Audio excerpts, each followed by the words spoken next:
Good day mga kanegosyo, ako nga pala si Jepoy, isang negosyante, isa rin akong DJ. Bukod sa pagninegosyo, gusto ko rin matuto tayo about women nature. Dahil naniniwala ako mga kanegosyo bilang negosyante, isa sa magpapabagsak ng binibuild nating empire, business, ambition, goals sa buhay ay maling pagpili ng babaeng magiging kapartner natin. Kahit sa Bible, nandun yan mga kanegosyo. Mga kwento ni Delilah at ni Samson. Halimbawa lang. At isa sa mga green flag na pipiliin mo sa babae mga kanegosyo, kapag yung babae malinis yung kwarto niya at hindi burara.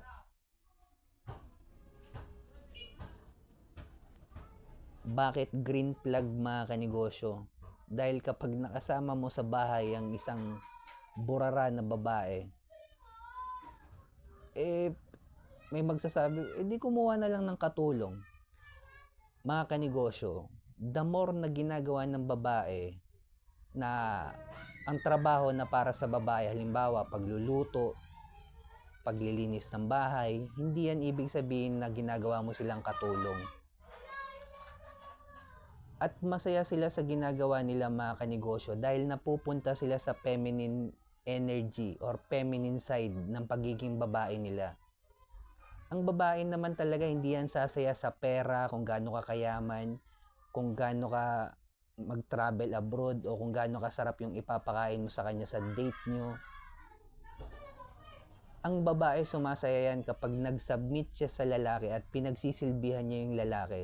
Ngayon, tayong mga lalaki, dahil para magawa nila yan at hindi sila magtrabaho at nakapokus lang sila sa feminine energy nila, pagtatrabaho sa bahay, pagluluto, at masaya sila sa ganung bagay, tayong mga lalaki dapat kaya nating i-provide yung mga needs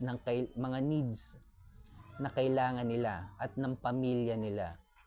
Na ako nang bahala sa family mo, gawin mo lang kung ano yung nararapat mong gawin. Ako nang bahala. At bilang lalaki, kailangan natin pataasin yung value natin para una, hindi na sila mag-work, nakapokus lang sila sa'yo at sa bahay at sa family nyo na binibuild nyo. Kaya mga kanegosyo, kung pipili tayo, yung maayos, yung marunong maglinis ng kwarto, hindi burara. Kaya ingat tayo.